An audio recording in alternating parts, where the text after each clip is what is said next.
so the very first school is here now. And we're going to hear from them right about now. Okay, so coming up now, I'm going to invite one of the oldest co-educational independent boarding and day school in the UK. Academically strong with students achieving above average results, the school boasts of a diverse community of students from over 60 nationalities, also with a proud, inclusive environment. And I'm talking about no other school than Taunton School. Representing Taunton School today, we have Andrian Holworth, the head of international admissions. Ladies and gentlemen, welcome with me, Taunton School. Thank you very much. Thank you. It's really nice to be here. Thank you for having me. I appreciate all the effort you've taken to put this on. So say, yes, I'm from Taunton School. And I'm delighted to be able to talk to you today, tell you a little bit about the school, and hopefully answer any questions you might have as well. So I was going to talk for maybe 13, 40 minutes. Then I was going to show a video of a current Nigerian student at the school, and then leave some time for questions at the end. So I'm just going to share my screen right now. Let me move that over, and then hopefully you can see the presentation. Can I just check that you can see that screen with my name on it, Direct for Admissions? Can somebody just confirm they can see that? We can. Perfect, thank you very much. Okay, so here we go. So let me just click on that. So Taunton School, as has already been introduced, we are a co-educational day and boarding school in the southwest of England, founded in 1847. I'm not going to go through all of those numbers on the screen. There's just a few highlights for you there. What I would say that we're approximately 40% boarding, 60% day, and you can be as young as 6 months old to join the school, as was my children were 6 months old pretty much when they started, and they just finished at 18 years old.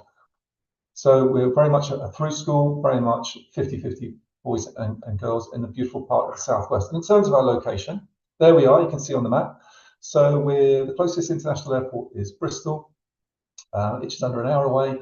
But most of our students fly into Heathrow, very easy to get to us from Heathrow Airport. Fly into Heathrow, Heathrow Express to Paddington, stay in Paddington Station, 2 stops to Taunton, Paddington, Reading, Reading, Taunton, 1 hour, 40 minutes. Couldn't be easier to get to us. And what that does mean is, personally, gets you out of London. I think that's a good thing for students under the age of 18. It gives you a lot of space. We're in the beautiful southwest, beautiful weather, very safe, very green, very clean. And it's a lovely part of the world to live and study.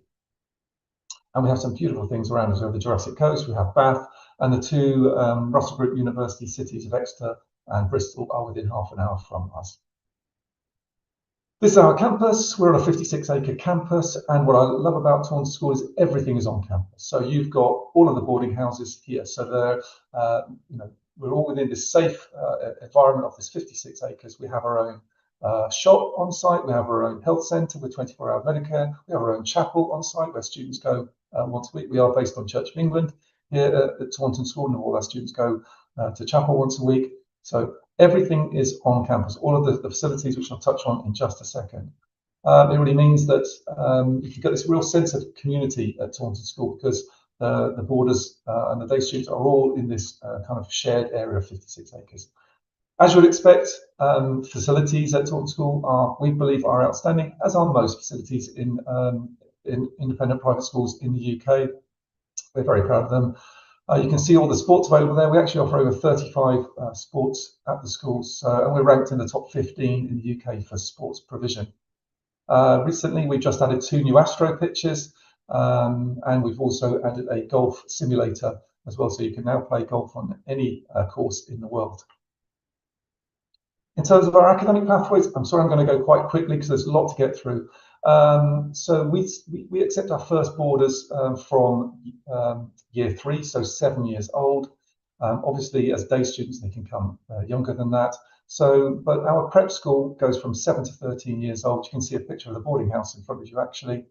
As you might expect, at that age, a very wide curriculum, maximum class size of 20. If your children do need EAL, which I very much doubt, then we do provide EAL provision as well. And what we're doing there is giving them a very well-rounded education, preparing them for their their transition to the senior school at age 13. And that transition to senior school is very simple because in the prep school, as in the senior school, we share many same facilities, things like the dining hall, the sports hall, the swimming pools that we have, the chapel, the health centre. All of these things are shared. So when your children move up from year 8 into year 9 into the senior school, it's a very smooth transition. And in fact, most of our students do move up. So well over 90% move in from year 8 to year 9. And then moving on to year 9, we have two pathways, one for our British students and students who are native speakers or very high levels of English, which is the majority of our students. As you can see on the left, that's pathway 1. Year 9 is very much getting ready for your GCSEs. So you're going to do 10 plus core subjects, and then as well as the additionals, the music, the art, the drama, and so on. We have a maximum class size of 20. And then, so it's that wide curriculum as you would expect in year 9 when you're 13 years old. For students who don't have quite a high level of English, then they will get additional EAL support, but eventually when they're ready, they will then transfer into pathway 1 once their English is good enough. Year 10 and year 11, well, year 10 is the start of the GCSEs, the General Certificate of Secondary Education. We have 3 pathways that our students can take. All of our students will take English Lit, English Lang, and Mathematics, and then you can see the 3 pathways underneath. If you love science, we'll do the 3 individual sciences plus 3 options. That gives you 9 GCSEs. You can do more as well if, for example, you want to do a second language or so on. There's a more traditional route where you do combined science, which is worth 2 GCSEs, and then you do 4 optional subjects of your choice. Again, another 9 subjects. And then the applied is for students who maybe would struggle to take 9 or 10 subjects and probably do more like 6, 7, or 8 subjects there. So what we're trying to do is individualize our provision for the students and having those 3 streams or 3 pathways. We also do a 1-year GCSE. So we've been running the 1-year GCSE for pretty much 30 years now. We believe that we are the best 1-year GCSE provider in the country. All of our students on that program, mainly second language speakers, but we also have first language speakers. We certainly have Nigerians, Americans, British students, and so on. That one is pretty much a free choice, apart from everyone has to study English and math, and then you choose your GCSE subjects that you want. You don't have to, for example, do science on a 1-year GCSE program if you don't want to. Maximum class size of 12, but the average is 8 to 10. Specialist teachers, making sure that we get you through that course, which is normally 2 years, in 1 year. And the results are outstanding on the 1-year GCSE program, very similar to the senior school. And I'll talk about results in just a second. And then finally, at the top end of the school, in the 6th form, 16 to 18-year-olds, we are the only school in the UK that offers 4 pathways to university. Again, it's about individualising the experience for our students. Not every student is an A-level student. I know that for a fact. Personally, my youngest child would not have coped with A-levels. He did the BTEC in business and got equivalent of A*A in that. So you can do the IB with us. Obviously, that's where you're doing 6 subjects. That's really suitable students who want that broad curriculum. People are very organised, good time management. It's a very good program of study, very well regarded at university. It's not for everybody though, because there are a lot of subjects to take, as well as the CAS and as well as the theory of knowledge and extended essay. A-levels are probably the most popular 6th form course we do. We like our students to do 4 rather than 3, so everybody will start with 4 A-levels. You can also do an EPQ, which is an extended project qualification. If after 1 year you're perhaps struggling a little bit, you can drop down to 3 A-levels as well as your EPQ. Mentioned the BTEC, we do 2 BTECs, Sports and Exercise Science is one and Business Studies is the other. Sports and Exercise Science is worth 3 A-levels, BTEC Business is worth 2 A-levels. And finally, the foundation year. We do a business foundation program, either 1 or 2 years. If you do the international foundation, which is the 2nd year, or you can just do it as a standalone year, it's in business studies, and we work with a company called NC UK. You have a guaranteed place on successful completion of that course in one of over 50 universities in the UK and abroad, and we've had some major success with that, which I'll touch on in just a second. Here is our academic success. We are, just to make a point, we're not a highly selective school at Taunton, so we have students of varying abilities, academic abilities, but we're very proud of our results. 95% of 5+ grades, 94 in GCSE. That puts us actually in the top 5%, not just the top 10% of schools for value added. At A-levels, 100% pass rate with that 69% A star to B, That puts us in, again, the top 10% of schools in the UK for value added. In the IB, we're always above at least 2 or 3 points above the world average. This year we were 33 with a world average of 30. IFY, the International Foundation Year in Business, we have a 100% pass rate in that, and students going to Russell Group units like Durham, Bristol, Queen Mary's, and so on. And then the BTEC, quite a staggering, I think, 84% of our grades are effectively A star A. They call it distinction and distinction star. And where do our students go? Well, 94% of them will go on to university, and 43% of those going to Russell Group University. So those top 24, you can see the Russell Group universities in the bottom right there. This year we had 2 students accepted at Oxford, so they're studying there currently. And we do have students now, traveling further afield to go to universities in various countries in America, Germany, Canada, for example. And we're also seeing more students achieving scholarships for university, but particularly sport related scholarships at universities. You can see on the bottom left there is our top undergraduate subjects. I won't go through those all by any means, they're alphabetical. But one thing to mention is for medicine, we do have a pre-med program for any students interested in medicine, veterinary surgery or dentistry. We have a special course for those to help them and support them with their applications for universities, and also giving them extra support through the year. And you can see that our top 10 universities our students have gone to, this is last year, all but one of those is a Russell Group university, so I'm very proud of that. In terms of scholarships, to final bit on the academic, we do offer scholarships to UK and international students. We don't differentiate between the two. You can see all the different kinds of scholarships we offer there, academic, sport, etc. And the ages, we do 11 plus, 13 plus, 16 plus, and IB. There's a special IB scholarship where we give 100% scholarship for 1 student or 50% scholarship for 2 students in IB. What I would say is that if you're thinking about a scholarship, you do need to apply early. So certainly before Christmas. So if you're thinking of scholarships, you need to start looking in kind of May, June of the year before that you want to start. Typically, scholarships are 10 to 30% off. 30% would be an outstanding student, 10% is the norm in terms of fee revision. Moving on to the co-curricular program that we offer. This is a massive strength for us. We were recently inspected by ISI, so we have to be every 3 years, and they identified our co-curricular provision as a significant strength. Amazing to get that recognition because they don't often give that. Why do we have such an amazing co-curricular? We think it's just so important to have a holistic education. So we're developing the whole student. It's particularly important when they go on to university. And they are going to have to write their personal statement. They're going to have to put a lot of things down there, all the other stuff that they've done. And we have over 150 clubs.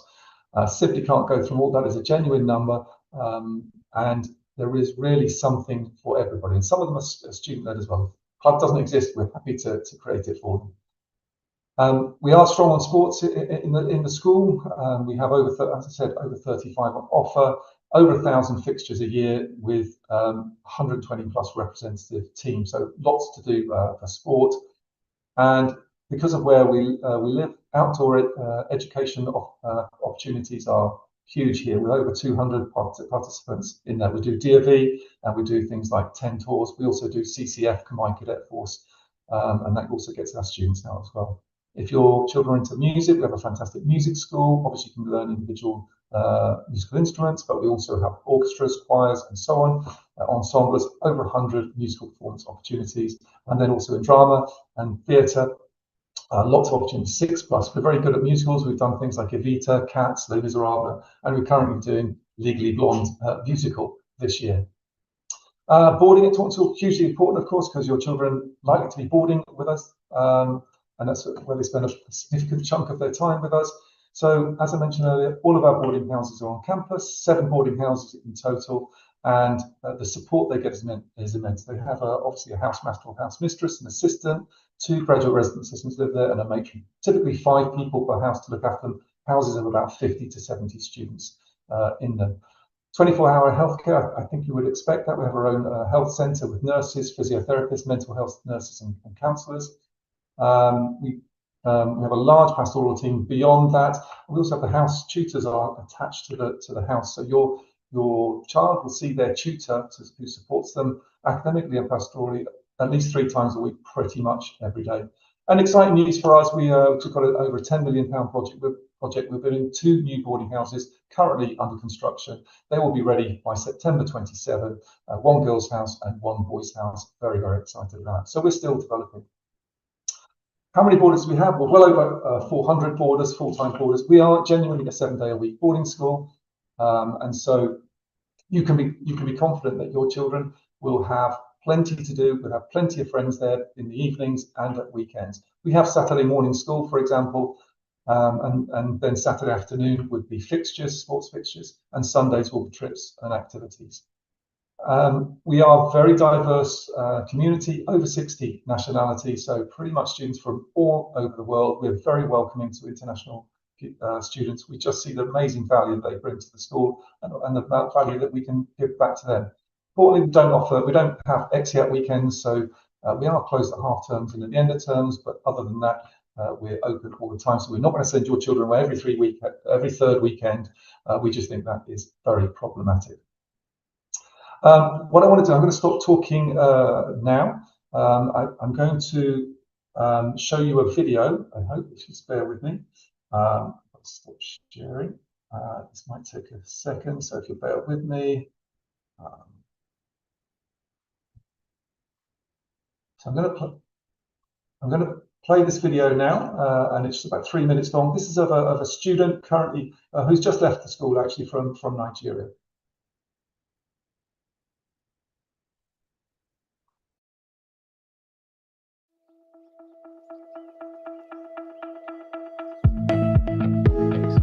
My name is Enoch and I am from Nigeria.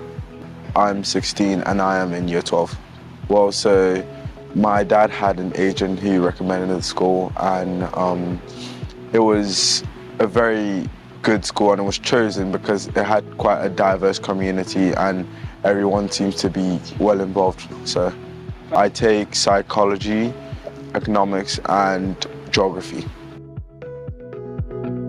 It's more about understanding how humans think and how we all process things differently, and it kind of shows me why I do the things I do. Being here has really shown me the type of people I want to be with in future and the type of people I want to have around me, and I feel like my friends who are here are going to be my friends for a very long time. So yeah, very good boarding house, and they provide everything you need. It's quite easy to get to lessons because the houses are 1 minute or 2 minutes away from the classes, and generally the people in the houses are top-notch. It's the fact that I don't have to wake up super early to come into school. I'm in the first team for football. I played football as a kid, and it's a sport that, from where I'm from, Nigeria, it's what we grew up on and what we loved watching.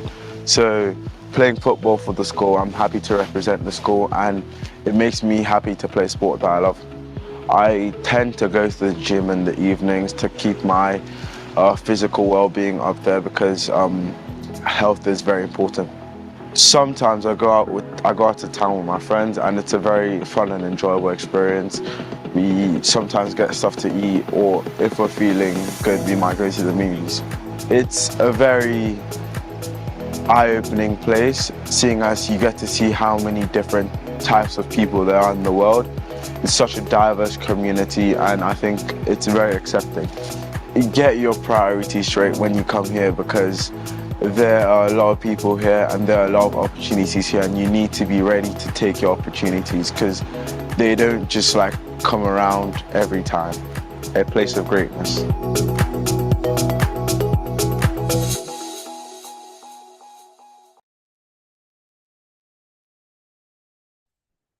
Okay, that's it from me, I think. Just to say, in terms of the application process, very, very quickly, just to confirm what that is. What we need is we look at references from school or school reports. We have an online interview, which is about 20 minutes, and there is an online test, which is about an hour long. Of course, we'd love you to visit. If you want to come to talk to school to visit, we'd love to show you around. But in terms of the application process, very straightforward, and we can be achieved. We can receive applications and deal with them in a matter of days, if not weeks. But now over to, I wonder if there are any questions. I'd be very happy to answer any questions. I don't know if there are any. Thank you very much for your presentation. Okay, so we're going to, the time is fast spent. So, but we'll just quickly take this one question. Okay. Is the BTech pathway the same as an apprenticeship pathway? What support is available for children choosing to go down the apprenticeship route? And what industry knowledge is available to the school? So I'd like you to answer this question in 60 seconds. Okay, so BTEC and apprenticeship are not the same thing. BTEC is another sixth form option that can get you to university. So you do a BTEC when We you're can't 16. hear you. You can't hear me? You can't hear me? We can. We can hear you. Maybe it's You from can the hear me? speakers end. Yeah, yes. Please carry on. Thank you. Okay, I can hear you now. So yeah, so BTEC is like an A level or an IB. It's just another qualification. In terms of apprenticeship, we do have about 5% of our students go on to apprenticeship. My youngest son, is one who's going to be doing that. So we have a department called Futures, which is effectively a careers department.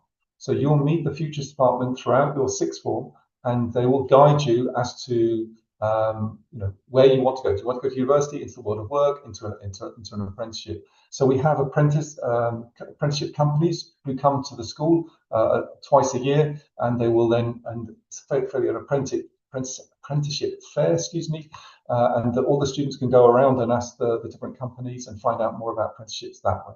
But also they get their support from their tutor and also from our Futures department. Thank you so much. So there is another question, but I would like you to drop the answer on the in the chat. Okay. As time is up and we can't take any more questions. But parents, please keep your questions coming. Mr. Andrian is still on ground to answer your questions, so he'll just answer the questions. Yes. So we'll move quickly to the next school now. So coming up now, we have the next school on the lineup, and this is another relatively modern co-educational independent boarding and day school in Somerset, England, with a strong reputation for academic excellence and student well-being. This school is known for its strong sense of community with focus on students' leadership, creativity, and extracurricular activities. I'm talking about Wellington School. And telling us more about Wellington School today, we have Rachel Davenham. Let's put our hands together as we welcome Rachel. Good morning, everybody. Thank you so much to Brains and Butter and the whole team there this morning for welcoming us along today. I hope everybody on the call doesn't mind, but we thought we'd take a slightly different approach to this morning. And we have one of our absolutely gorgeous students. Dr. Allo will know that we like to sometimes welcome our students along. Good morning, Dr. Allo. And so we have Toby here this morning. So what I thought I might do is just give a few minutes overview of the school, and then Toby and I are going to do a little interview. We haven't rehearsed or practiced, so it will be very much from our hearts. And very much if anybody on the call afterwards has any questions they would like to ask of Toby, then please do. So I'll just start out a little couple of minutes about Wellington. So I will have to tell you all a big secret first. To be fair, Dr. Allo knows, but a very, very long time ago, I have quite a few grey hairs now, but Wellington was my school. So I was a pupil at this school. As I say, quite a long time ago now. And my three children, very similar to Adrian, have been through the school. One is now at university in America, one is at Bristol University, and the third one is my little boy who is in year 10, so just starting his GCSEs. And I always feel it's useful to say that to parents because I'm a mum too. So if you have any questions, I always say things like, if you want to find out how many pairs of trainers to bring, or am I allowed to wear earrings, or all the little things that worry students along the way, then that's definitely what I'm here for. A very warm introduction from everybody this morning. So Wellington was founded in 1837, and we are 1/3 boarding and 2/3 local day students. And our international students come from all over the world. Nigeria, obviously, but lots of other places. So we have people in year 13 now from Papua New Guinea. Yeah, Papua New Guinea, Morocco, Hong Kong, Japan. Is very diverse. Really diverse mix of students. So one of the things I always say is, yes, the education is really important, but for your sons and daughters coming to Wellington, one of the things I know they will achieve is when they leave, they'll be a tiny bit taller than when they came, and they kind of walk with their shoulders back because they've met so many different nationalities and they've achieved something along the way at Wellington. In terms of academics, we offer GCSEs and A-levels. And last year, our A-level results, 100%. So every child in the year achieved their first choice of university. They all went to a diverse range of universities, different subjects, different things, but for them all to get exactly where they wanted to go was a brilliant result. As the guys from Brains and Butter said, I think you very kindly used the word community, and that is something that is very strong for here at Wellington, and Toby's going to talk to that in a second. But it's the easiest part of my job to know that when a student and one of your children comes into the boarding community at Wellington, the staff here are fabulous, the students are wonderful, and they will be made to feel very, very welcome. And you can kind of feel it when you arrive and when you come to have a tour of the school. So that's really important. So Toby, if it's okay, I'm going to ask you some questions. Do you mind telling everybody kind of where you were at school in Nigeria? Tell us your story on how you ended up coming through school in Nigeria and when you arrived at Wellington. Okay, so good afternoon. My name is Oluwatobi Akimoton, and I started schooling in Nigeria from CIS, that's Children's International School. So initially, when I went to my guidance counselor, I actually wanted to go to Wellington College, but then I found my way in Wellington School. To be honest, I actually don't mind, because what my mom said was that if I'm in Wellington College, it's a bit more distracting because, you know, it's very close to London. But while I'm here, I find myself more focused and more like integrated with the community. So I'm actually really happy that I'm here. So tell them the subjects you're studying. The subjects, yeah. So I'm doing economics, math, and psychology. And in university, I'm thinking of studying economics and management. So and tell these guys what grades you're predicted. So we should have said you're a current year 13 student. Yes, I am. So big year for A level. It's my final year. And tell us what predictions you're on at the moment for grades. Currently an A* AB. I'm still trying to bump that up to A* AA because of the schools I'm trying to apply to. Yeah, good, excellent. And tell us a little bit about life in boarding. So we must tell you all this morning, we are actually sat in the boarding house. So if you could see behind us, you'd see all the lovely cushions where everybody's snuggled up. Because we kind of wanted you to feel how as good as it could be in boarding. But what's it like in the boarding community? Wow. Okay. So in the boarding community, it feels like home, to be honest. When I first came here, all my family members traveled from all over the world to come and, you know, give me off into boarding house. And to be honest, I shed a single tear, because I was honestly very emotional to think that I'll be here with like no one knowing me and stuff. It was very scary at first, but I fit right in immediately because the headmistress, Mrs. Wall, she's very, very friendly. If you have any issues at all, you can come and talk to her about like, oh, I'm feeling homesick, I don't know what to do, like I miss my mom or something like that. And she would always try and make you feel better, either by making you more integrated in the boarding house or allowing you to contact your parents or something like that. Sometimes my mom travels in to London occasionally for work, and she allows me to go and meet her in London so we can have some time, just spend some time for like a few days and come back to boarding house. But I would say that boarding house, it's very integrated. Like you feel like you're at home. You don't feel as lonely as you think you would. For example, recently a lot of Nigerian girls came from Nigeria to like spend time in the boarding house, and I feel myself like a mom.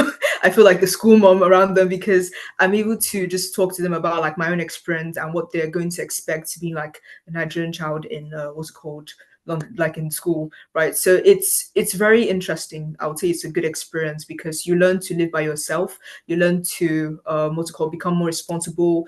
You can order your own food. You have to lay your bed. You have like a lot more responsibility. So I would say that it helps with like your independence, and it helps you grow as a person when you're at boarding house. So I really like it. I really recommend it to anyone. Oh, good, thank you. And then tell us a bit about the teaching. So how does it differ maybe to when you were at CIS? How does it feel? Okay, so I would say that when I was in CIS, because it's like IGCSE, people are like chasing you around, like, oh, go and read your book, so you need to, bump up your grades and everything, like you can't fail. But while you're here, I feel like the teachers, while they're what's called pushing you to be your best, it solely depends on you. So independent study is a big part of learning in Wellington School.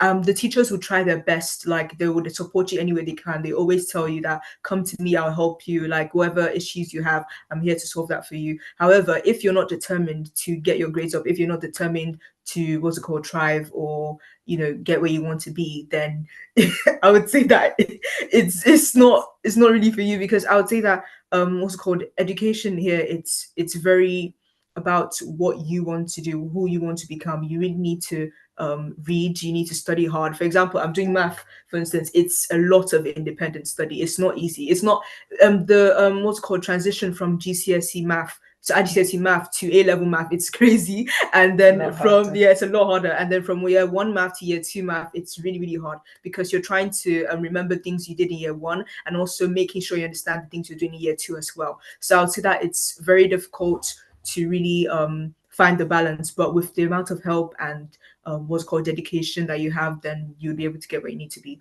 So I would say that they're really about coming to you and talking to you about your subjects, wherever they can help you. Now, as a mum, I'm going to be very brave now, because I know in my family, if I were to ask this question of my children, I would get a very mixed response. And I'm sure all the mums out there will understand why I've asked this question. Tell me about the food. Okay, so there's usually a misconception that when you're eating English food, that it's unseasoned, it's unsalted, it's not good. And to be honest, I would say that sometimes it's not as salted as it's supposed to be. Sometimes it's over salted. Sometimes it's like the food can vary day from day. But I would say that breakfast is always good. Like you're gonna have eggs, sausages. There's going to be hash browns, bacon. It's just a wide variety of food, I would say. And sometimes on Thursday, we do this thing called theme night. So they try and make a food from a different culture, so you don't feel too left out. They've never done Nigeria before, but I think they're about to. I'll tell them to try and add that to the Thursday meal. But they've done Moroccan food, and I'll tell you, it was delicious. They try to do Spanish food, just food from all over the world on Thursday. So that's what we usually do. And then on Saturday and on Sunday, no, on Saturday, you're allowed to go out and buy the food you want. So there's a pizza place around, and a new Nigerian shop just opened up around the corner. So if you're missing your jollof fries or your fried rice or your swallow, you can always walk down, get it, buy it for yourself. So you're not missing out on your own food. And around, there's also Chinese food around. There's also just various types of food around. So you can always explore and see what you want. But I'd say that, like, even if you don't like the school food, our house mistress will always encourage you to eat something, because what's called food is a very important part of like school and everything. So you still have to eat something to make sure that you're still nourished. But you wouldn't be missing food too much, because Nigeria is just around the corner. So and it is. I have to tell you, the new Nigerian restaurant is maybe a year old now. Yeah, it's very recent. I was actually helping him to integrate Nigerian food in the school community. We had this international food fest where we sold jollof rice, chicken, and I think dodo to the school community. People came back like 4 times. They're like, this food is really good. we had a lot of sales, like a lot of money raised from it, and we also donate that to charity. So that was like really, really interesting. It was a very fun experience. So I'll say that, yeah, they really tried their best to make it as well-rounded as possible when it comes to food. And it's probably a 3-minute walk from the boarding house. This is not far at all. It's just a straight walk, turn to the right, and then you're there. So it's very, very close. Okay, so I'm going to finish my last question, and then if anybody would like to ask Toby any questions directly, they can either put them in the chat or come online, and she's very happy to answer those for you. But one thing I'm going to ask you, and I promise we have not rehearsed this, so I'm going to be as surprised as everybody else is to find out what Toby might answer. If you had to describe Wellington in 3 words, what would you say? Oh, okay. I'd say. It's not a word, but it's like a phrase. Okay, go on then. I'd say home away from home, and then I would say demanding. That's not a bad thing. It's not a bad thing. And then I'd say You can tell we didn't run. yeah, we didn't. Sorry, and I would say well-rounded. Oh, nice. Can I ask you about demanding? Because you said it's not a bad thing, but maybe could you explain that a bit? So when I say demanding, I would say that like for any subject, it's hard. I'm telling you now, it's not easy at all. The transition from, like I said, GCSE to A level is not easy at all. And you find yourself having to give up free time that you used to have before to reading. So you're gonna have to do a lot of independent study. You're gonna have to do a lot of what's it called? Going to teachers, asking your friends for help. It's not an easy thing to do. It's not an easy task, and they're going to push you a lot. They're going to always what's called advise you. Okay, you're interested in something. Can you talk about this in front of like a group of people, or can you what's it called, try and involve yourself in a competition or something like that? So it's like they're always trying to make sure that you are a level higher than where you are currently, which is why I would say demanding, which is why I said it's not a bad thing, because they're trying to push you in a way that's like, okay, what can we do to make sure you're always on it, you're always reading, you're always making sure you don't forget what you did last time. For example, I can read the whole of my textbook for math, and then the exam questions will be a lot harder than that, because they're always trying to push you and make sure that you're on it, you're always making sure you understand what you did before, which is why I said it's not a bad thing. Yeah. Great. Thank you, Toby. I noticed there's a few questions in the chat. Is it okay if I just answer those for a second? Perfect. There 3 questions already, but just before I take the questions, Toby, just to ask you that if you would want, if you would like for them to prepare a Nigerian dish, which one would it be? Ofada. I miss seeing my ofada. Yes, definitely, because I love the assorted meats inside. I'm missing it a lot when because I'm actually going to go back to Nigeria this December, so I'll probably ask someone to help me make that. But yeah, that's something. You have a lot of ofada. That's cool. Okay, so we have questions already. I'd like Miss Rachel to answer this particular one. Independent study. How do you then deal with or manage children who just don't read or study? Yeah, I'll take that. Let me do that one. So I think it's not unusual. I have to say, there are teenagers who maybe don't want to study or get distracted by other things. So I think one of the key things is we offer lots of additional tuition for those students that are finding the study difficult. So my daughter is a year younger than Toby, so she did her A-levels last year, and she would have extra sessions at lunchtime, in the evenings. There's sessions that happen in the boarding house, which are one-to-one sessions, because usually my observation would be is when students are stopping the independent study, it's because they've lost their confidence a little. So the key is we've got to build their confidence back up. So Toby was alluding to this earlier. In maths, for example, the maths department is always open every day, all hours of the day, and there are teachers there, and there are practice questions available. You'll go into the classroom, it'll be on the board, and you start working through. And then when you get to a question where you're stuck and maybe you feel, oh, I need to stop now, that's when a teacher will come in and assist you, and as you say, kind of push you to be able to do that. And then all of the study periods where students are studying in our study centre, we have members of staff there that are there. And in the boarding community, so for example, Toby studies economics. One of the teachers that teaches economics actually works in the boarding community too. So he runs the boys' boarding house. So if in the evening you have some extra questions, like you would at home with your mum and dad, and you'd want to go and say, oh, I'm stuck on a question, then they can help you and progress you from there. Is that okay for that one? Yes, amazing. Okay, the next question. Do you offer IB? Do you offer the IB? No, we don't. Sorry, just A-level first. Okay. Then what apprenticeship opportunities are available? Is there an assessment? Yes, so we do have apprenticeship opportunities available. We actually have 4 students from last year that are on a very, very successful apprenticeship programme, 2 with the British government and 1 with BAE, which a big manufacturing system for jet engines. So they're what happens is the assessment is slightly different depending on what apprenticeship that child would like to take. So if it's an engineering one, they would usually go for an assessment centre day where they'd go with the company and they have a day's worth of assessments, a few exams, some practical interview techniques, that sort of thing. So the assessments can vary, but the step before that is we very much prepare the students that are going through that process. So Toby, for example, will be applying for university. She'll be helped with her personal statement, her UCAS form. She'll have various meetings with a lady called Mrs. Bailey, who helps progress the children. She is also there for those students that are on apprenticeships.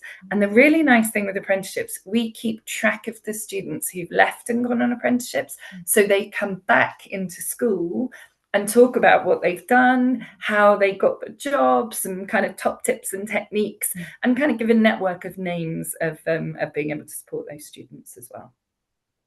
Amazing. Okay, we have, can I take this one more question? Okay, let me just take this one more question. Okay. If a child's passion or interests change, how flexible is the school in helping them explore and succeed in new directions? Oh, we have loads of examples of this. So I think it's another thing with teenagers. I always say to the students in school, what do you want to do next? And sometimes they don't know, and that's okay. Yeah. I do say to them, I'm going to give away my age now. I say I'm 51 and I'm not sure I've decided what I want to do yet, and I may well change directions. So that is life. You may come and what a subject is, you may think, oh no, this is completely different to what I was expecting. Yeah. So if it's a subject choice change, that is fine. If it's a co-curricular thing. So I will tell you, obviously Toby is super academic in the subjects that she does, but this morning she's been doing a co-curricular activity in art just as something to enjoy. So it's really important to us that the students have that flexibility, and they absolutely can change subjects as long as we're not too far into the exam period. Yeah. Obviously Toby couldn't now because she's only a few months away from her A-levels, but a lot of students in that first term maybe start with us and do 4 or 5 A-level choices, and then they drop back down to the 3. So they can come and try a couple of subjects, see what the teachers are like, see what the homework's like, and they can change. Is that fair to say, Toby? Yes, definitely. Good. Thank you. Very much. That was quite engaging, I must say. All right, so Rachel and Toby are still here. So sorry, Binky, I just have a question for Toby. I actually have a couple of questions for Toby, but I think we're going to have to perhaps arrange another time so we have a longer time with Toby, if that's okay. That's fine. We actually have CIS moms on the call, so I'm sure we said that before. We wondered if there were. Yes, they're definitely CIS moms on the call, so I'm sure they would want that opportunity to have some time with you and ask you some questions. So I'll just keep my question to one, but let me just say, Rachel, it's always so good to see you. Thank you for bringing Toby on. I said, Rachel, it's good to see you. Lovely to see you too. Yeah, and thank you for bringing Toby on. There's nothing like that, you know, firsthand, real-time experience from a student who's recently, over a year ago, left Nigeria and is studying here. So Toby, I mean, your honesty, just amazing. Thank you very much for all that you shared.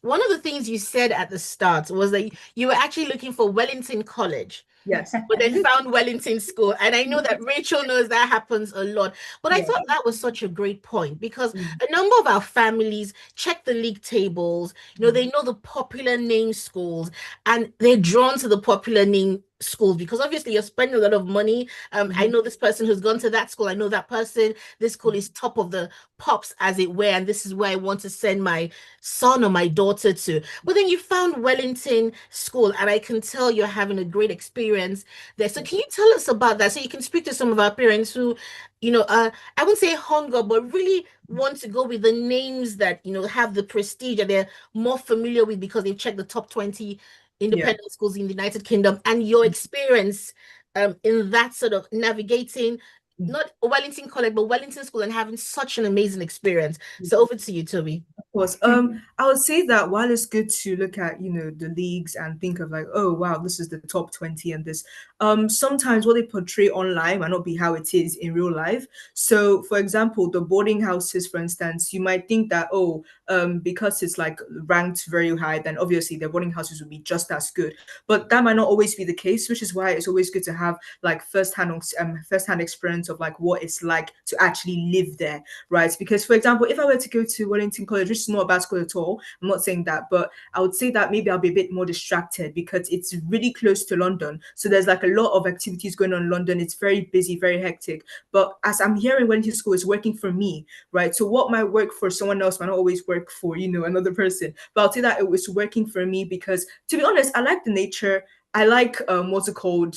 The not having too much rowdy noise around me. I like how calm it is here because I would say that it's more friendly, it's more homely, right? Because for example, there's some boarders here that actually wanted to go to Wellington College before, and they did go there, and they found themselves coming back here because they found that wow, I'm a bit lonely. It's not as homely, it's not as friendly. There's a lot of like a bit too competitive for me, So some people prefer to stay here because they found that wow, they're just actually listening to me. I feel heard, I feel at home, and I'm making so many good friends here because I've had a lot of experiences with people going to another school then coming back here because they were like, this is the place for me. So I'll say that really research well and also just like hear the advice from other people and find what match is best for your child as well. Definitely.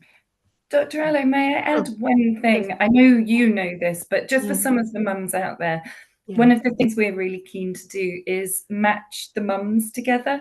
So children, Toby does a great job of looking after the students, absolutely. But sometimes a mum to mum or a dad to dad to dad. So this week, for example, one of our former students, Ajoma, who I know you know really well, her mum spoke to a potential parent that's coming through. And it's just as you say, it's just feeling what is it actually like from the students that have been there. So anyway, sorry. And I think again that's back to what you said about community. I think that goes a really long way. So it's not just us telling other families, but it's moms speaking to moms and dads speaking to that. It's definitely a high point. Thank you for mentioning that. No problem. Well, please hang around, please, because I think some parents may have more questions for you. So please just check the Q&A box if there are any more questions coming for you. So parents, if you have questions on scholarships, on pastoral care, any other thing you want to find out, please use the Q&A box. And many thanks for the questions that have come through. So I'll hand it back over to Da Silva. Thank you. Good luck with the rest of the day. I'm sure it'll be fabulous. Thank you. Thank you. And just to add something to what Rachel has said, and that is why it is important before you choose a school, always reach out to a consultant. A consultant firm like Brains and Butter would be a perfect idea and getting the right school for your child. Okay, so moving on now, coming up, we have another co-ed independent boarding and day school located in Dublin, Ireland, known for its strong reputation for academic excellence and students' well-being. The school has beautiful state-of-the-art facilities and a strong sense of community with focus on students' leadership, creativity, extracurricular activities, and sports. I'm talking about Earlscliffe. Representing Earlscliffe today, we have Andrew Woods. He's the head of students recruitment. Please welcome Andrew Wood.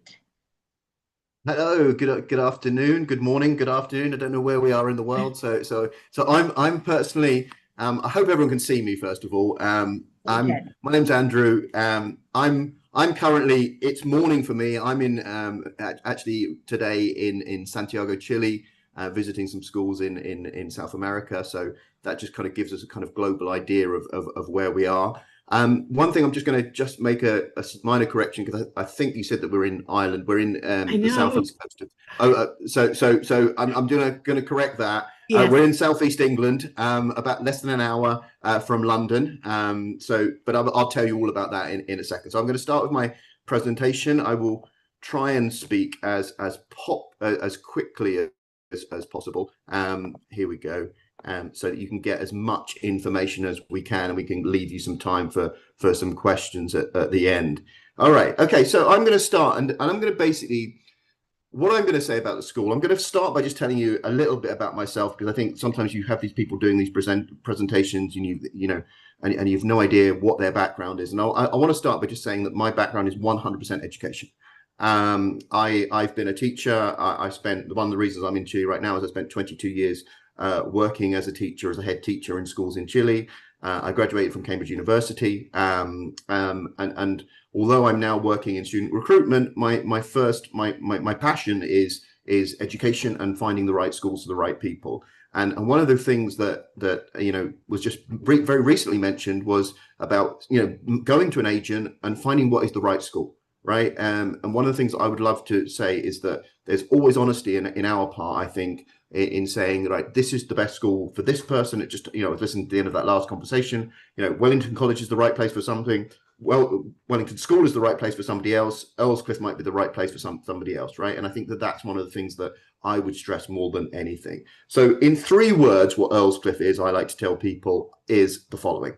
We are small, we are caring, and we are international. And probably that last one is the biggest difference between us and many other schools, in that pretty much all of our students, about 95% of our students, are international. So our preparation for our students being international is just that much more, because there is no, that's what we're preparing for, right? We've got, at the moment, we've got 34. In January, we'll have 35 different nationalities in the school. We have around about 10 students from Nigeria, 3 who've just joined us in the last couple of months from Brains and Butter, so we're delighted with that.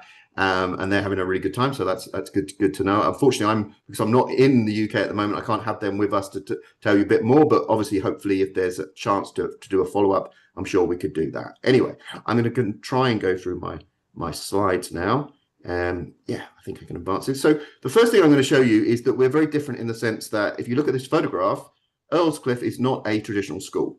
Yeah, it's not a school which has one school building and then maybe your fields and your gym, etc. We're actually an in-town campus. So we have this building where the school started as a summer school, but we've got a building over here, over here, over here, one over here, and one which isn't in this photo. So we've got about 7 buildings, 3 boys and 3 girls boarding houses, but some of the classrooms are in different places. So the students move around throughout the town during their school day. All right, so they might have, for example, they might have breakfast here, but then have classes over here and come back. So one of the things I love about the place is that you've got the internationalists, but you've also got this preparation for university. You've got this, they really mature at the school, because there are no school bells, and there's actually no school uniform. They have to be business smart. It's a dress code rather than a school uniform. Anyway, I'm going to move on. I'm going to show you a quick video that we did very recently, which is we call Proudly International, because we want to celebrate our multinationalness and the fact that we've got students from every continent. So I'm just going to see if this works, hopefully.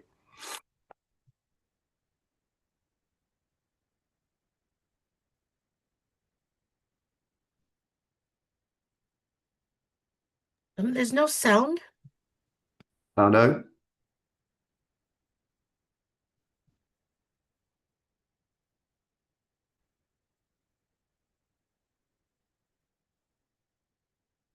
So if you stop share, start again, and then click on the share computer sound.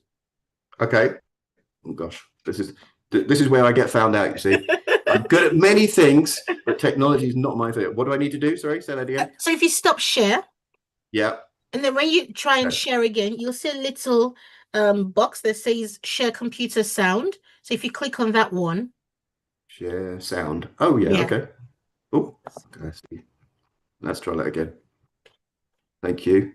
Let's see. This is about our lives, right? You learn something new all the time, right? So if this is going to work.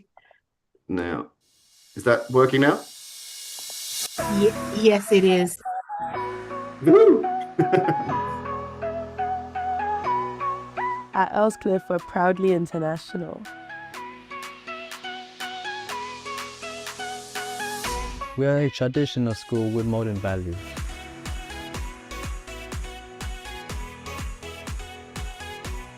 Earthcliff offers a great balance between academic focus and personal growth. You're encouraged to do your best while being yourself. We always feel fully supported at every step. Our senior tutors are always available with academic advice and guidance.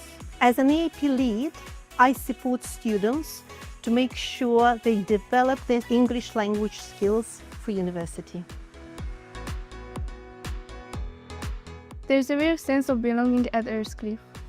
I made friends in all my different classrooms and my boarding house. My friendships at Earthcliff have shaped who I am. Living and learning together builds strong bonds as we support each other through challenges.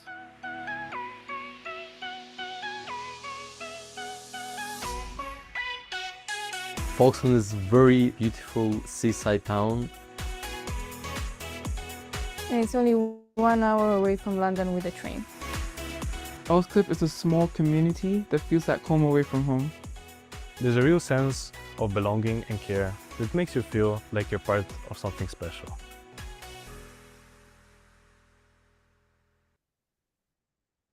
Amazing.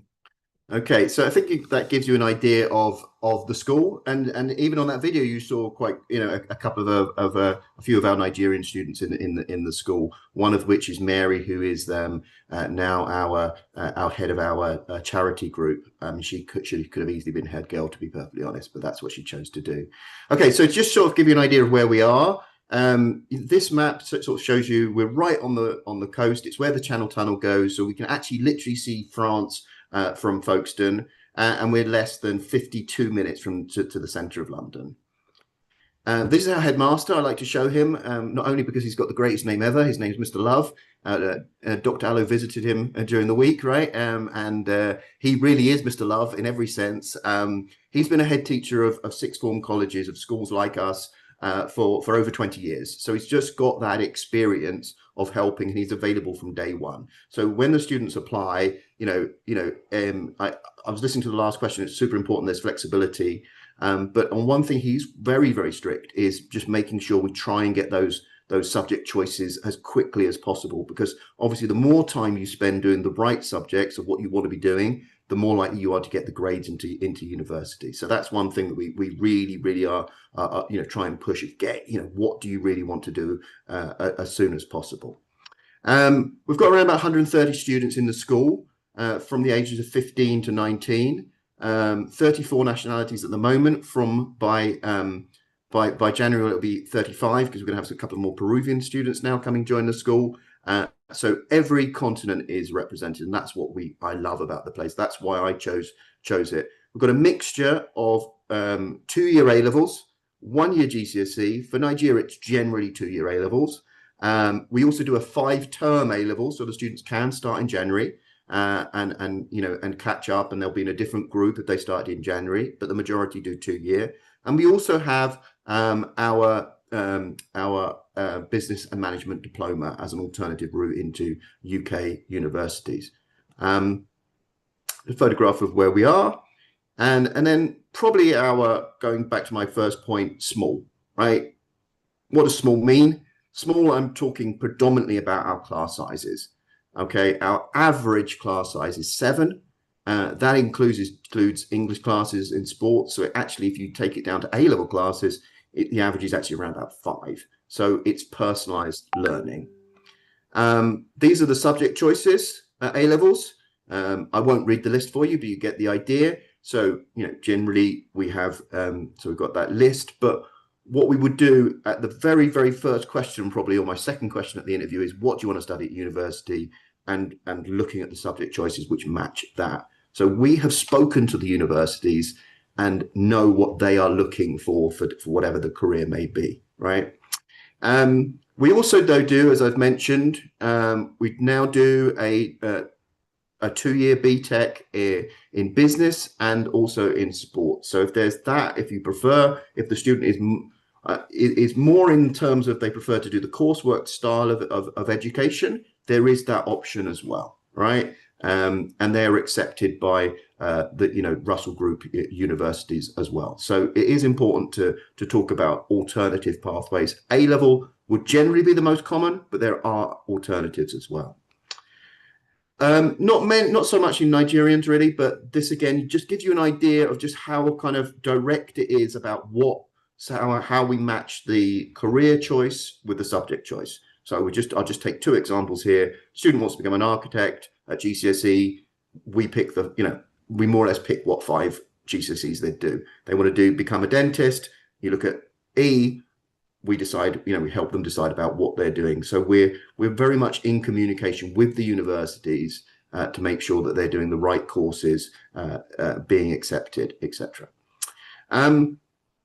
One of the first things out the head Mr. Love did when he came, which was about just over a year ago, was bring in senior tutors.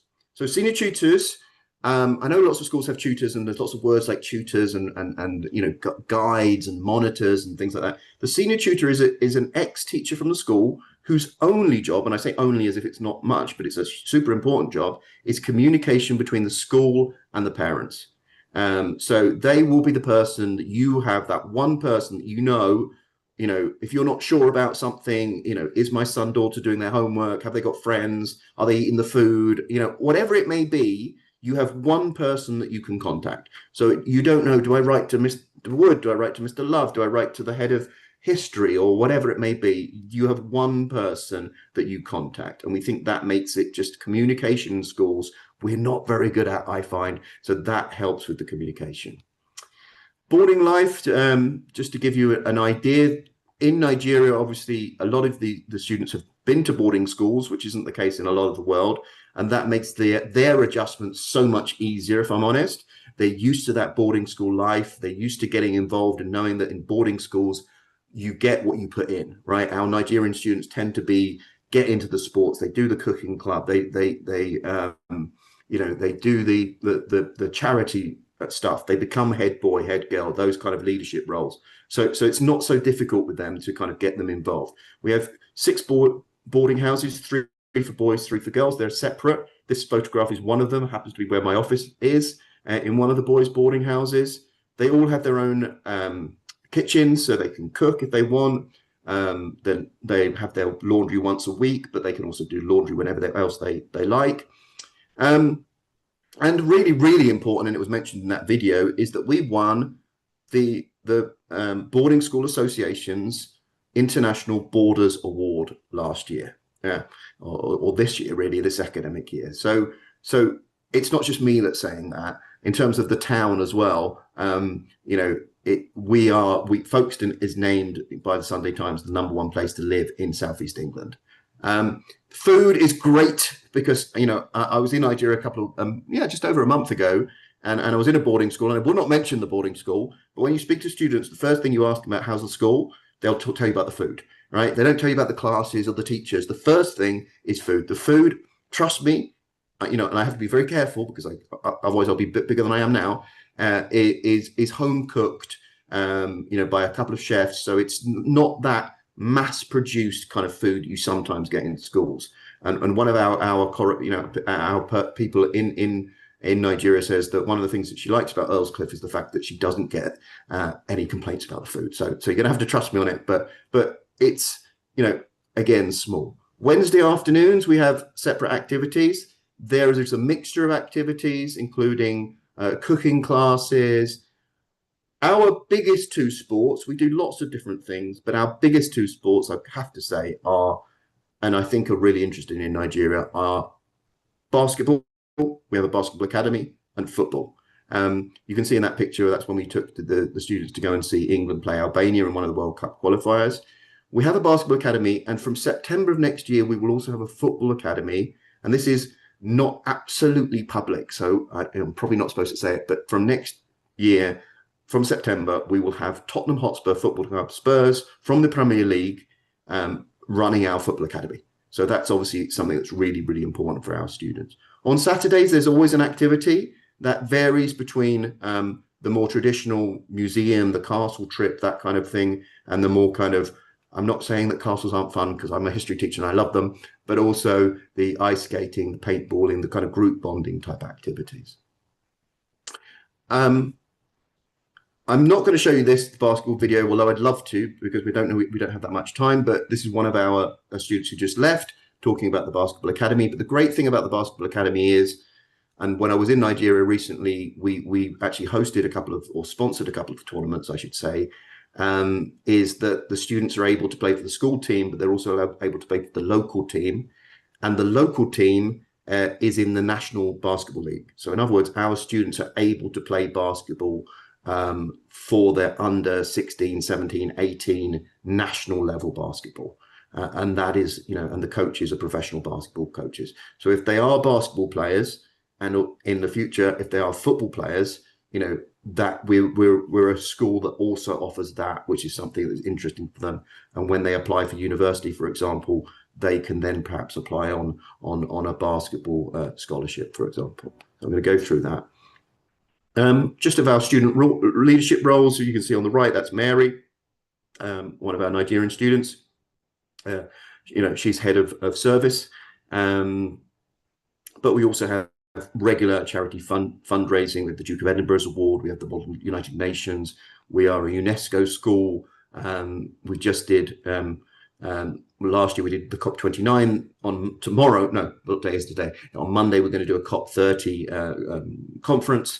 And that's also really important to us. All of our students do a public speaking qualification, which is the same one that actors in the UK take. It's called Lambda. And then finally, I think nearly finally, one of the things that when you talk about a school being small and caring, people say, well, okay, but what are your results like?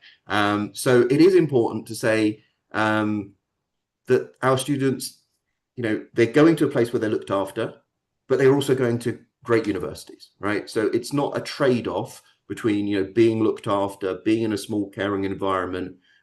Just hearing the comment from the last school was somebody who wanted to go to, was at Wellington College and then went to Wellington School, and how that, that they actually got the, felt much better in that new environment. We've had similar situations where we've had students who've come from the more, if you like, traditional prestigious school and hadn't had a good time, and they've come to us, and then they've still managed to get into, get their A's at A level and get into, in this case, one of the students I'm thinking about, into a UCL, for example. So it's not that there's a sacrifice you're taking when you're going to a kinder school, if that makes sense to people.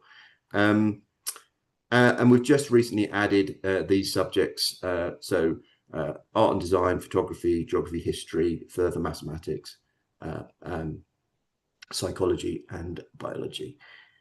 And I'm not going to show you this. So what do you need to apply? We try to keep it as quick and we want it to be rigorous, but we want to keep it as quick and as possible. So it's an application form, it's a copy of the passport, a school report. They will have an interview, most likely with me, and a Cat 4 entrance test. And with that, we can offer a place. I will anticipate a question about scholarships. We do offer a lot of scholarships to scholars, and I mean that sporting wise and so academically and sporting, and those scholarships are a reduction of both tuition and boarding fees, because I know not every school does it the same way. So that is a kind of based on that. We also do have some summer schools if people wanted to try for a short period. I am now. How am I doing for time? Am I got enough time to have a quick show you of the school on the interactive thing? Your time is up, actually. Time's up. Okay, brilliant. I'll just leave it there then. Okay, so I will stop sharing and I will come back to speak to people. All right. Thank you very much for that No problem. presentation. So first of all, I'd like to apologize for a mix-up in your location. So Okay. Parents, Earlscliffe is not in Dublin. They're in Folkestone, UK. Okay, so we have one question, and I would love for you to quickly take this question. Okay. Do you have any apprenticeship opportunities? What we have is that we are part of Duke's Education. So apart from all of the great things about being this small, caring school, we're also part of an educational group called Jukes, which is only about 10 years old, but owns a number of different schools in the UK and in Europe. And they have a Jukes Plus have a Invest In. And Invest In are, the only work experience program which is recognized by UCAS. So that if they do their work experience with Invest In, they will get 8 UCAS points for doing it, because it's a category 3 qualification. So if they're doing that, that is a great opportunity, and because they're at a Duke school, that they would get a discount on that.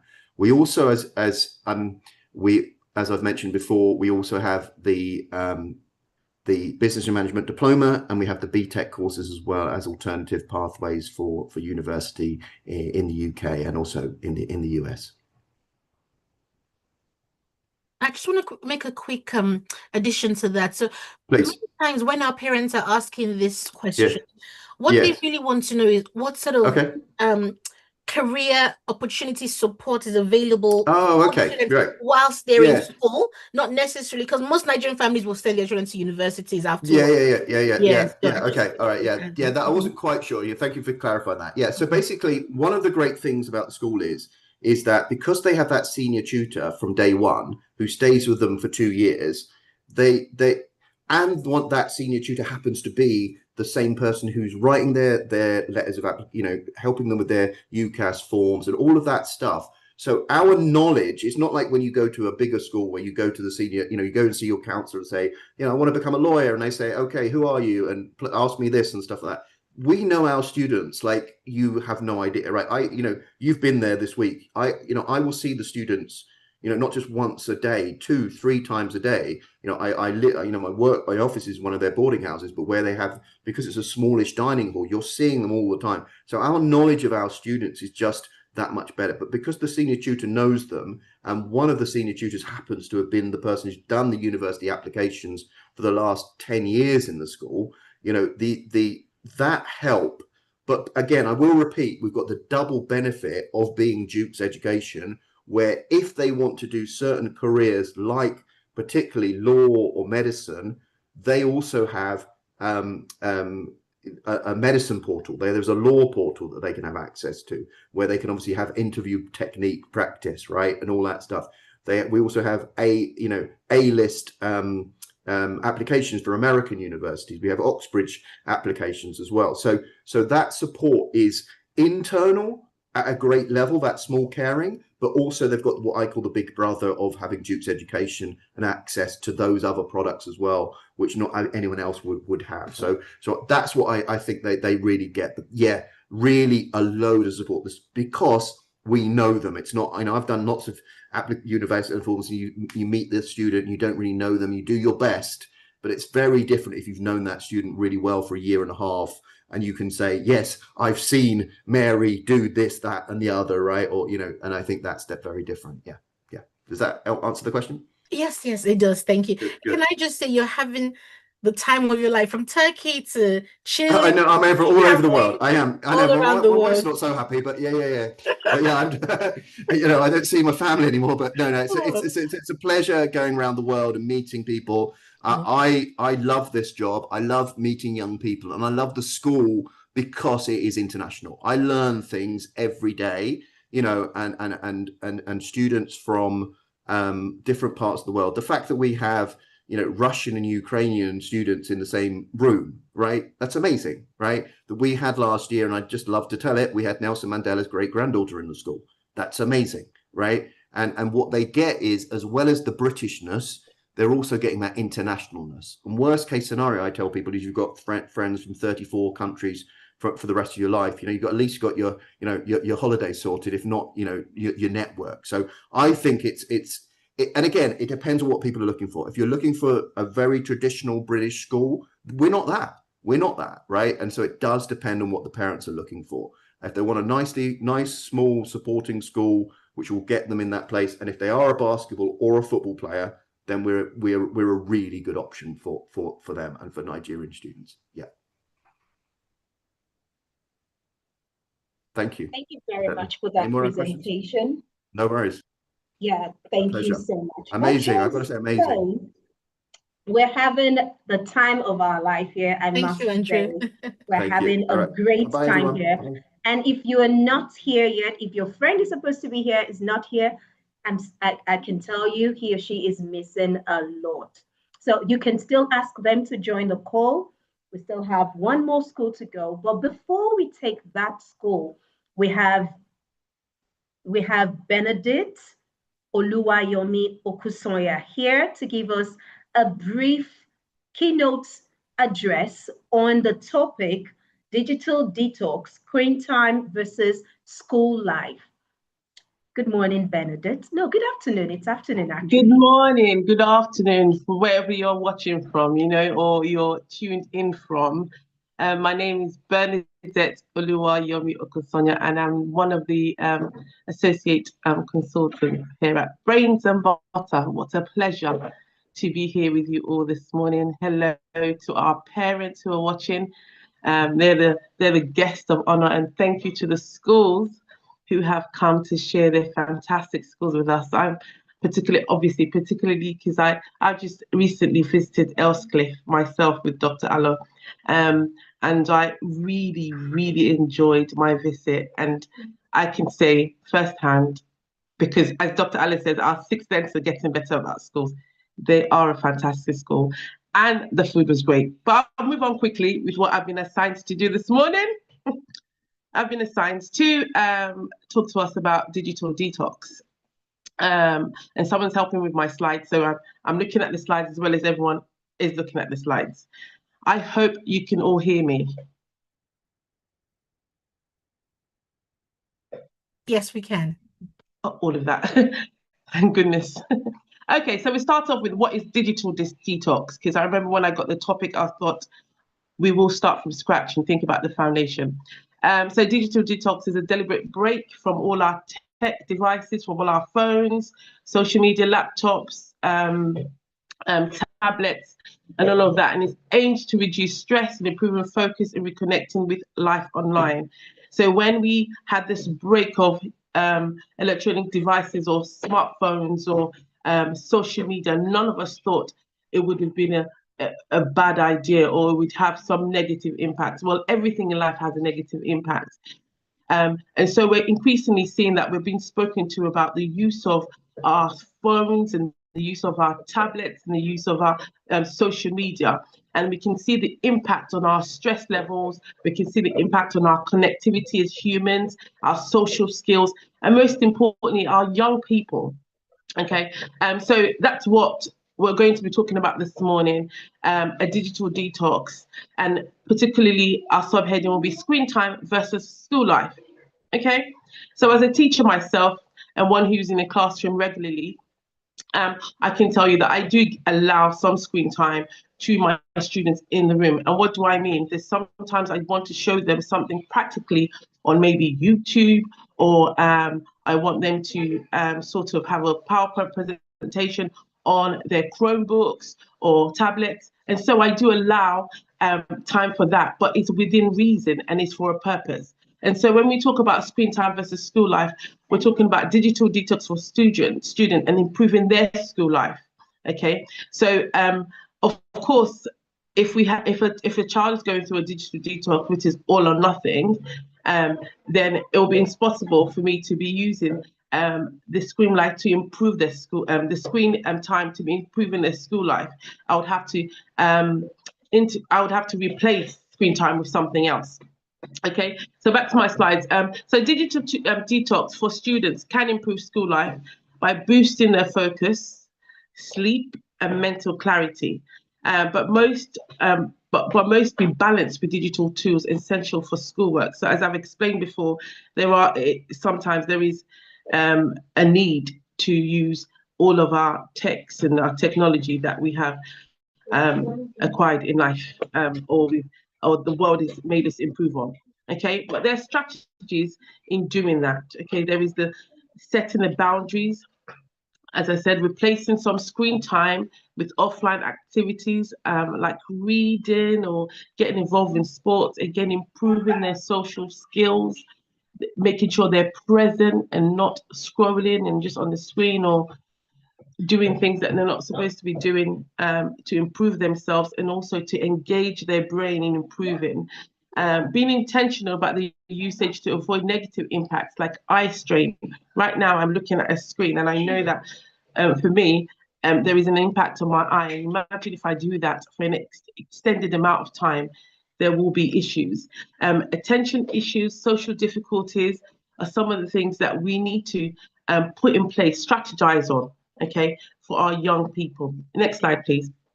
The benefits of it for school life, as I've alluded to in the beginning, especially as a teacher myself, there is the improved focus and attention. So rather than using screen life for just social media and recreational use, there is the purpose driven. So screen time can lead to better attention levels, which is beneficial for learning. So if I am purposefully using a PowerPoint or Google Slides, I'm not just scrolling on Instagram or YouTube.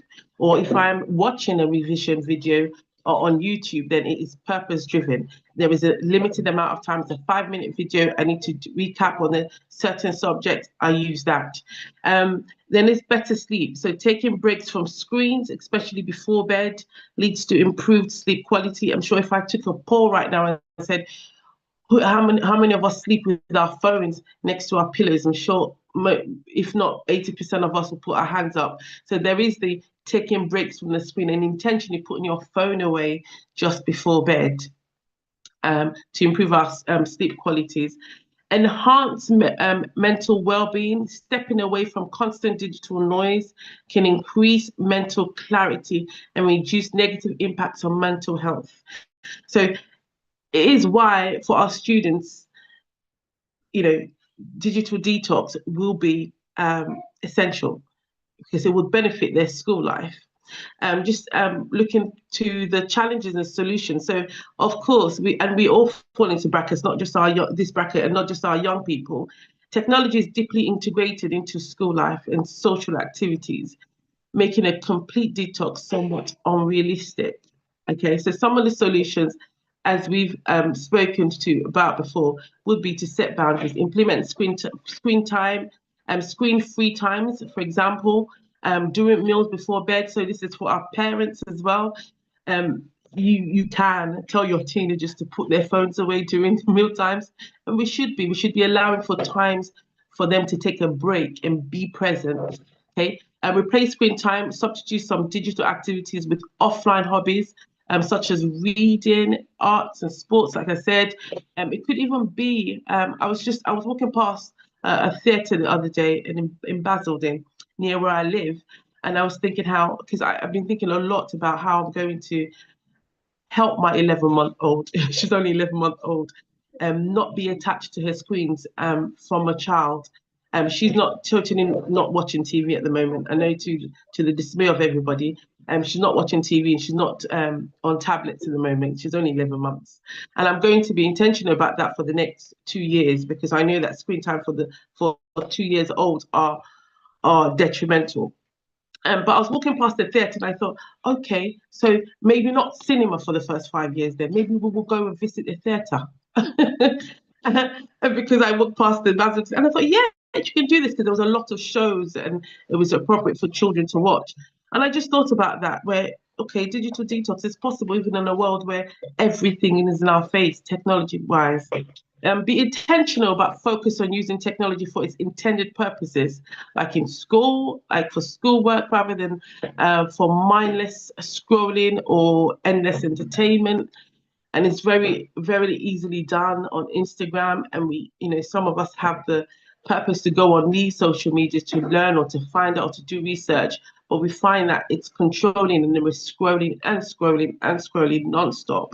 And we've spent about 5 hours on screen already.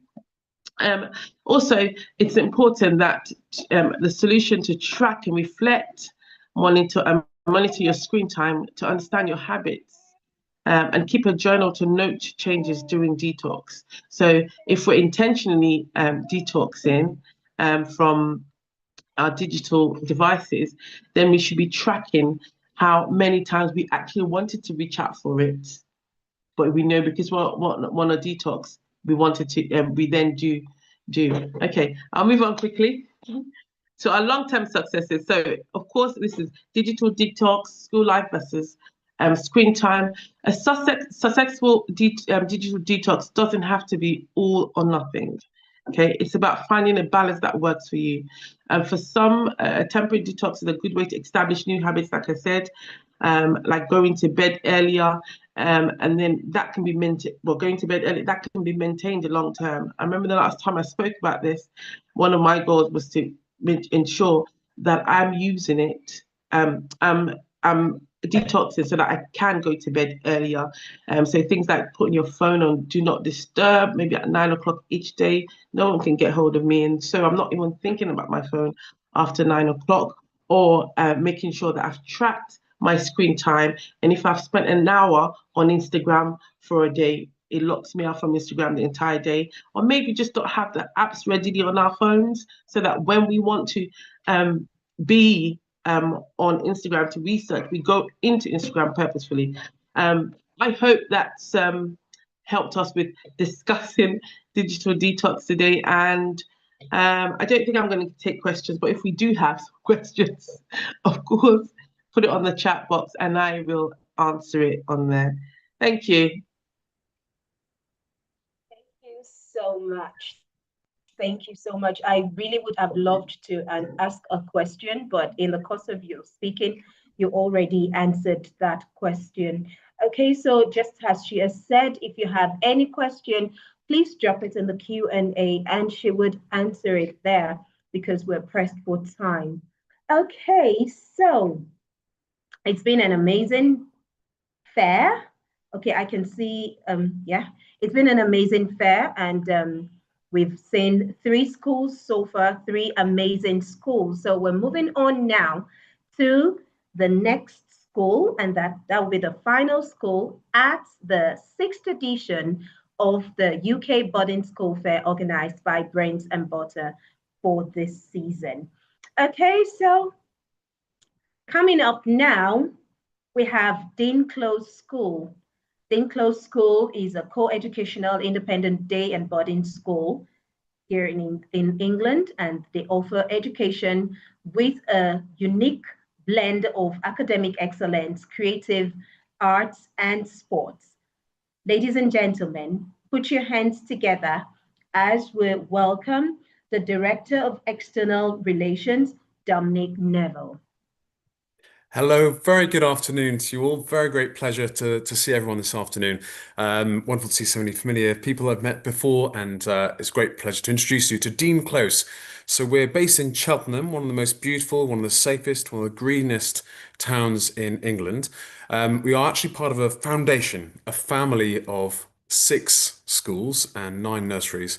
And I'm going to focus particularly on our Cheltenham site, where children can start as young as 2 years old and go right through to 18, through to the university and apprenticeship and careers preparation, right through to the age of 18. So I'm going to start off by talking about our values. Our values are at the core of what we do. They're at the heart of our lessons, our time in our boarding houses, also, of course, during the downtime, during our co-curricular as well. So our values, if I just share my screen, you'll see that our values are actually presented as a kind of DNA, because that really is at the heart of everything we do. So we imbue all our lessons and co-curricular day and boarding time with courage. We want our children to develop the skills, the confidence and qualities to show courage. We also want all of our children to have the confidence to be able to contribute, participate, and make sure we're part of a big, happy community. If I go to the bottom value there, love actually underpins everything we do. We're a foundation built on Christian principles. We were founded in 1886, and love has been at the heart of everything we do. By giving love, courage, and contribution to every member of our community, it enables all of our children to flourish, both during their time with us and, of course, at the next stage of their lives. We're very much a pupils first school. So all of our decision making, all of our strategic thinking, Every single element within our boarding and day provision is about what is in the best interests of our pupils. I've taught in 5 schools during a period of more than 20 years, and there's no school that delivers this more than Dean Close in Cheltenham. This starts before a child joins us. We have a very successful program to enable all our children to integrate into Dean Close. From the moment they arrive, we have a very successful induction program to enable all our children to settle in well. We have an assistant head teacher devoted specifically to our international students. We have an international student council. So it ensures that all of our children joining us from different parts of the world, whether it's from the UK, from Nigeria, from other parts of the world, it means that all of our children have a voice. Every child is able to contribute to our school and have a really successful time during their time with us and be prepared for the next stage of their lives. This photo here features one of our deputy head boys on the left of the screen from last academic year. I mentioned a moment ago we are a family of schools. This gives us great strength and stability. So it is 6 schools and 9 nurseries. So it really is like one big family. With this ethos, every child is seen, known and heard. That is absolutely vital. Pastoral care is at the centre of all that we do. We've actually been given an award for our care of international students. We also have a very vibrant boarding programme. There are some schools where boarding can seem quite quiet on our Saturday or Sunday. Not so at Dean Close. Here we have a really exciting programme of activities and events, also opportunity for downtime. We want to make sure that all of our children have the opportunities and the facilities to flourish during their time with us and beyond. We're based in beautiful, safe environments. This Cheltenham site is 50 acres of green spaces.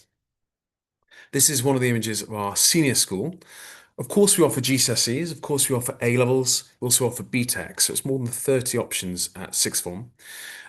We offer a huge range of outstanding co-curricular provision. Whether your son or daughter loves hockey or football or basketball, rugby, music, drama, art, whatever their interests, they will have the possibility here to take part and to flourish. We have an extensive careers program. Because we have more than 2,000 children across the entire foundation, it means we're able to have an amazing network. We also have a tremendous connection with our former pupils, our alumni. So we have a tremendous program of events to enable our young people to have practice interviews, to have guidance, whatever their potential interest could be. This last week, we welcomed someone from NASA because one of our students was really excited about developing a career in that area. In Cheltenham as a whole, it's an area known for its cyber, its tech, it's known for its engineering, aviation, all sorts of industries. So we have a tremendous network that we're able to use for our careers provision, work experience, practice interviews, and all those workshops that give our children the skills to flourish, both in their time with us and in the next stage. We also offer a bespoke educational programme for university and apprenticeship preparation. This includes Oxford, Cambridge, of course, Ivy League, Russell Group top 20 universities. We have specialist programs for those applying for medicine, for dentistry and veterinary courses. If I think of some of our students this year, if I just select one, for example, a young lady joined us when she was 13 years old, quite good at hockey. She became very good at hockey. She then became excellent at hockey and then truly outstanding. She now plays England level hockey at under 21 level. She obtained 3 A stars in her A-levels in the summer 2025, and she's now just begun a course as a scholar at Princeton University in the United States. There are so many case studies, so many success stories I could share with you, but that one is a great example because we took someone's interest, we helped them develop all the skills and qualities to enable them to flourish, and that of course translates into their academic success. And it's wonderful to see her flourishing at one of the top universities in the world. So Dean Close School, this is our senior school, founded in 1886. It's 500 pupils between the age of 13 and 18. Half of our pupils are boarders. So we have 20% of our pupils are from overseas, which is why we have such a successful program of integrating all our students, a really thorough, really rigorous program to enable all our children to settle in and to thrive during their time with us. I mentioned earlier we have an assistant head teacher devoted specifically for international pupils. We also offer one-to-one mentoring, which gives the guidance, care, and support to enable all our children to develop those skills and make sure that they have the qualities that will enable them to thrive. This is one of our recent former head boys. This is some of our co-curricular. So we've got a fantastic theatre on site. We also have a lot of our performing arts. We have a huge number of tremendous choirs. We also have great success in our arts. We also offer adventure. One of my colleagues has the best job title in the world, which is head of adventure. We have great outdoor facilities such as our outdoor theatre, 50 acres of beautiful, safe, green space. We have woodland, we've got a forest school. We do excursions to some of the most beautiful places in the world, both locally and further afield, to help our children develop those qualities that will enable them to thrive in whatever area they wish to pursue. I think adventure and courage are good parts of that. I mentioned earlier that we're like a big family. We have our prep school on site, so we have lots of boarders from different parts of the world in our prep school boarding. And it means that brothers and sisters can be together in the same site, but still be in separate schools. Still part of the same foundation, but they have that independence, whilst also that opportunity to meet and work with their brothers and sisters. We also have a nursery and for our younger pupils. So if I now talk about some of our particular areas of provision, I'm just going to stop sharing that and go back to the main screen. So we find that our students from Nigeria really enjoy their time at Dean Close. I think we found a really good balance, a really good program to enable our children to have the breadth and the high quality of provision. The same goes for the pastoral care. I mentioned earlier we have an award for the quality of our pastoral care for international students. We have systems within our boarding houses that give really bespoke individual mentoring. So we have a house, for example, at sixth form, this might be a house of 20 to 30 students. Younger years, it might be perhaps a house of 50 students. Within that, you'll of course have your head of boarding who will have been at the school for perhaps 8 to 10 years. So really an established member of staff. They'll also be a member of staff in terms of the teaching side of things, so they're able to give advice and mentoring there. Within each house, we have tutor groups of 5, 6, 7, or 8 children. In these tutor groups, you have really bespoke mentoring where we can help children navigate the challenges of teenage life and actually hone in on what matters for those students. It might be that one student wants to become a pilot. So in that scenario, we would give them the guidance and the advice to help them get the experience, get the skills and qualities to help them prepare for that career. It might be that others want to become a doctor. Again, we provide bespoke guidance to help with that. We also offer one-to-one mentoring, which is really, really important part of our connecting. It was lovely to hear earlier about the advice about screen time. We find an excellent balance with that. Of course, we want children to have good use of technology where it's really helpful and productive and positive, but we also place a high priority on making sure our children are present, are connected. Conversation is a really important part of what we do, particularly with our coaching and our mentoring. When you go into our dining room, which, by the way, offers some of the best food I've ever experienced in a school, it's a very calm atmosphere. It's a very long, spacious lunchtime so that children can actually enjoy a meal healthily. They can talk with their mentor, talk with their friends. During these mentoring sessions, it gives a chance for the coaching to take place. It means that our staff will speak to our students in a way that gets our students to develop the skills to be self-regulating, to become self-disciplined, to understand what they can do to enable themselves to be in the very best position to flourish academically, pastorally, in their co-curricular or whichever area of their lives. In terms of our co-curricular, we achieve incredible things. Even though we're quite a small school with very individual personalized care, we achieve remarkable things across our sports, across our music, our drama, and the arts generally. So lots of our children going on to top universities, whatever their interest may be. And it's great having that connection for the longer term. So more than 5,000 of our pupils who've left us at 18 to go on to university, more than 5,000 engage with us on a regular basis. And this means we have that continuity, that connection. And again, those former students are able to feed into helping our current students. It's all part of being a big family and all feeds into our values of courage, contribution, and love, which enables all of our young people to flourish. We would love to see you come and have a look at our school, come and visit our website. Got really exciting drone footage video on our website at the moment, and our virtual tour of the site as well. Some amazing facilities. But we'd love to speak to you, we'd love to welcome you to Dean Close. So thank you very much indeed. I'm very happy to answer any questions.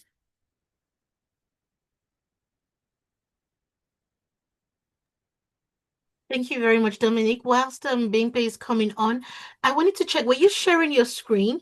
Did you say you were sharing your screen? Because we didn't see any slides. Was it? Yes, I was. Yes. Oh, okay. Well, we missed that, but that's absolutely fine. Okay. Yeah, no problem. And just one of the questions we've parents has been asking has been about the apprenticeship opportunities available. And this is whilst studying, just giving the students those that exposure, as it were, to different career opportunities, and the world of work is changing really rapidly as well.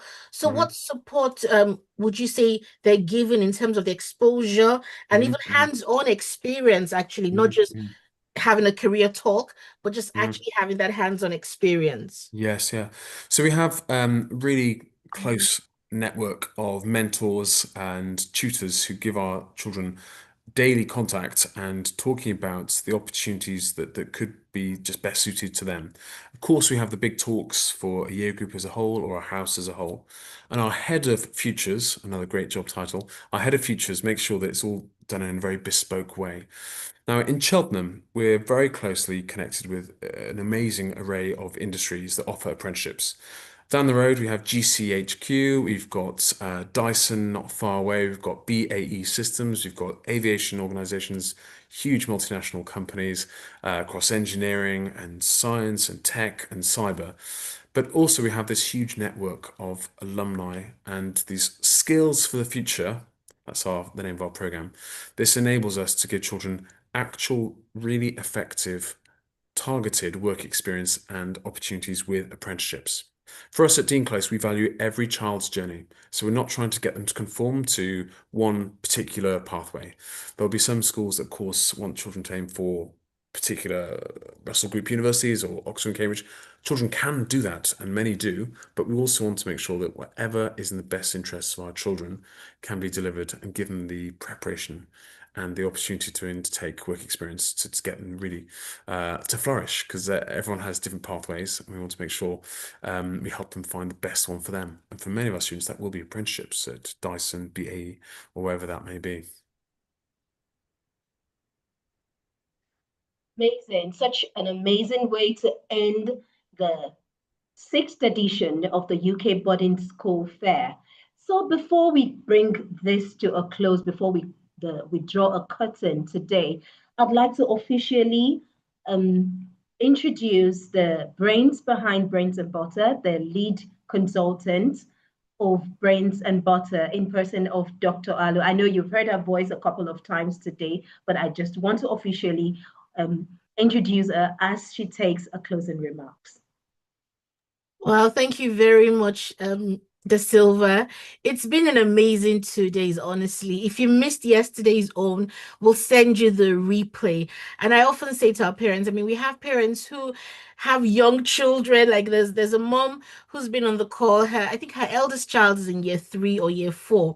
And I always say that this sort of events are a great place to get information, to learn. There's always something to learn, whether you're looking at boarding schools in the UK or not, or your children are very young, or you're even yet to get married and have children. It's always a great thing for you to make the most of an opportunity like this to gather information. Sometimes it's just that one thing you would hear that would stick in your mind, and you can make changes, or you have that body of knowledge with you that you can work with and build on in the future, or just even expose your children to more opportunities. I liked what Dominic said about skills for the future, and I was already thinking to myself, well, this is something we can actually talk about some more. What are some key skills that children need to have for the future? You know, we've been talking about digital detox because we know that that's a plague at the moment for teenagers in particular. Screen time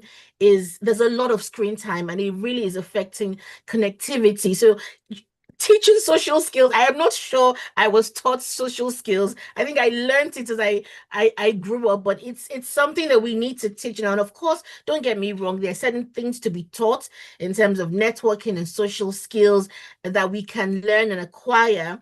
But there's always something for you to learn. For me, it's always a learning experience. I really want to thank all our parents who have been on the call. Brains and butter parents are the best. Like you go the extra mile. One of the reasons we're called brains and butter is because butter is that, on bread is that extra taste. It makes it taste better. It's that value added experience. And you're on this call because you place a premium on top quality education. You place a premium on investing in your children's education and knowing that their education is beyond what happens in the classroom. So getting people like us in your village, it means the world to us. We don't take your patronage or your connection with us for granted at all. I personally pray over every child connected to Brains and Butter. So this is deep for us. This means the world to us because it is going to be such a pride and joy to see our children blossom in life, which is why we like you to join in on these sessions so that you can really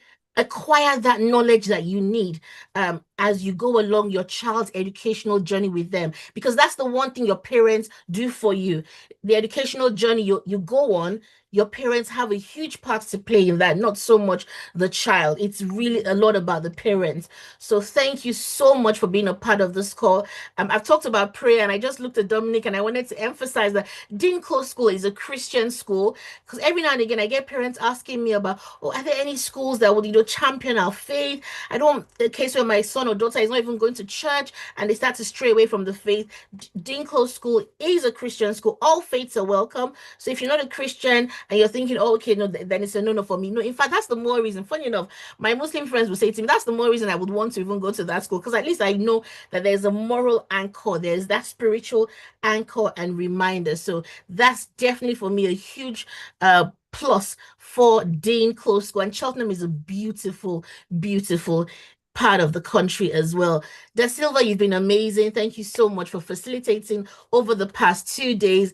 We've really enjoyed it, and we look forward to sending feedback forms. Let's know which schools caught your fancy, which schools you will want to find out more about. We'll be sending you those forms, and we'll definitely be in touch with each and every one of you in the course of time. Thank you so much. Over to you, Da Silva. Yes, absolutely. So it's been an amazing fair. Like I said, it's a wonderful day. And if there is any of the schools that have presented since yesterday or today that looks like that school you would want for your child, please reach out to the Brains and Butter family, the Brains and Butter team, and they would be more than willing to start the journey with you. The best time to start is now. So in your chats, in the chats, you're going to be seeing the links for forms and to the links where you can contact Brains and Butter. So let's keep the conversation going, and make sure you reach out to Brains and Butter so you can have the opportunity to see any of these schools that you might want to visit. So till we come your way again, and just let me tell you, Brains and Butter is cooking up something. And I'm sure Brains and Butter would let you know soon. But just let me tell you, they're going to be 10 years very soon. So don't say I told you, but they're cooking up something. So till then, till we come your way again, I remain Bimpe Da Silva. It's always an awesome time to spend the day with these great schools and you amazing parents. So we come your way again. Bye.